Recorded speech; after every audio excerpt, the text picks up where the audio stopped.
Did anything about that performance move you? Is it possible that you let your mind wander just a little bit?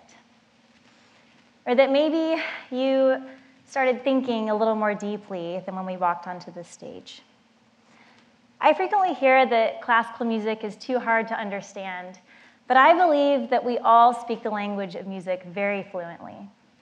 We might know different composers or different artists, or you might be experts in music theory, definitely not, or you might not know what music theory is, but we all know when something moves us.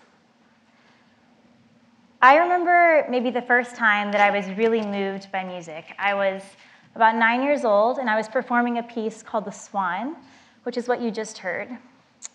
I remember being on a stage, not as cool as this one, but a small stage in front of all my little friends, and I remember focusing on the sound of my cello so much that it was like the world around me disappeared. And I don't think that I'm unique in this experience. I think that not everyone gets to play the cello. It's a lot of fun, by the way. Or not everyone's a musician. But we've all had a moment with music. Either we were at a concert, we were listening to an album, or we were listening to just a sound world that we love. And for just a moment, we felt completely understood.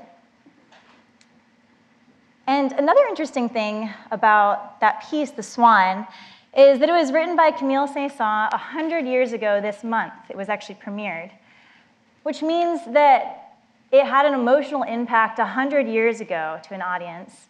It had an emotional impact to me as a 9-year-old, and maybe it had an emotional impact on us here today.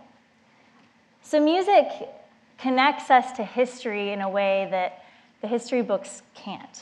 We can actually feel what people felt, and that's something really, really special.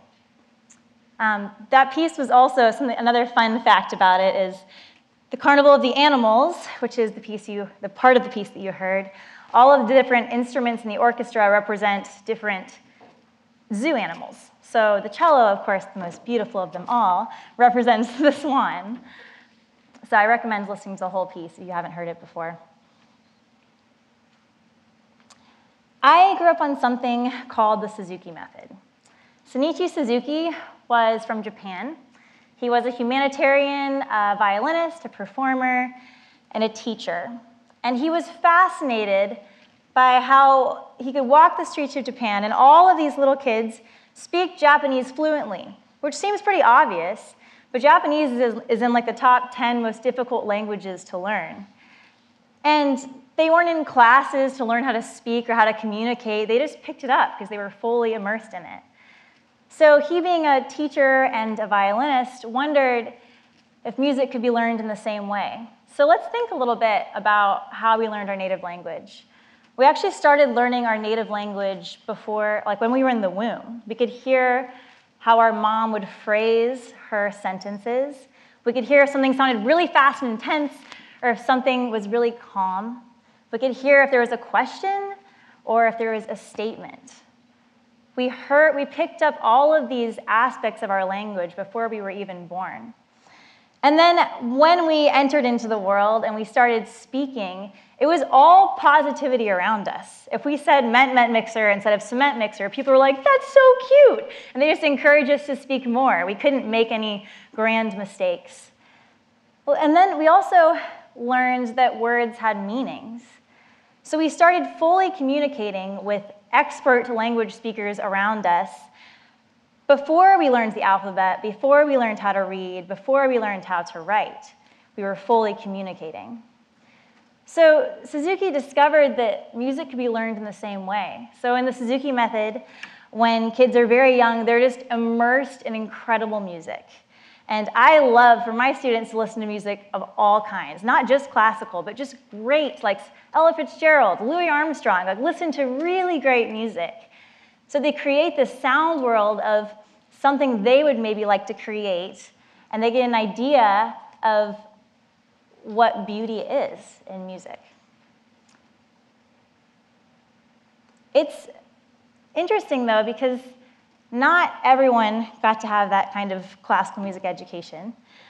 But I still believe that we still speak that language. My grandmother, Connie, was not classically trained. She didn't know Beethoven or Mozart or Brahms or Bach, but she spoke the language of music fluently because she saw how it brought joy to her and brought joy to the people around her. She loved her church, and she knew all the hymns, and she also loved kids. So she sang bus songs and campfire songs and church songs and whatever, but she was singing all the time. And it's just amazing to me as a cellist that playing this wooden box, I can go into a high-security men's prison and make a whole group of grown men cry without even saying a word. Or I could walk into any retirement home anywhere in the world and automatically have a bunch of new friends because I could just play and I could bring joy to other people. Or that in the last days of my grandmother Connie struggling with Alzheimer's, when she didn't even know her name, I could play any hymn and she mouthed the words to every single song. Music is an incredible gift to all of us. As a performer, I don't want to just promote myself or push my way into the world of high art that's unrelatable.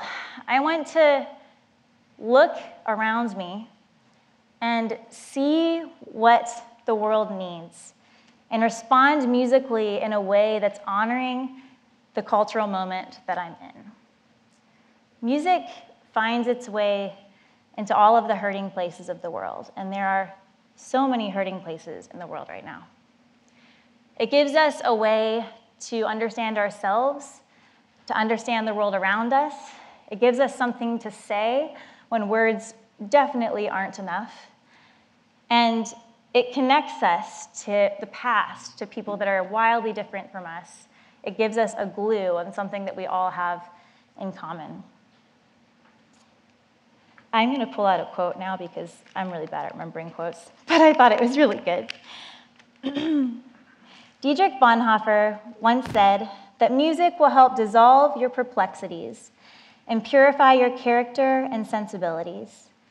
And in time of care and sorrow, will keep a fountain of joy alive in you. I hope you'll actively choose music that lifts you up, that challenges you, that changes you, that gives you moments where you can be creative and just look around and think about how you creatively can make the world a better place. I hope you use music to connect you to history, to connect you to people that are wildly different from you.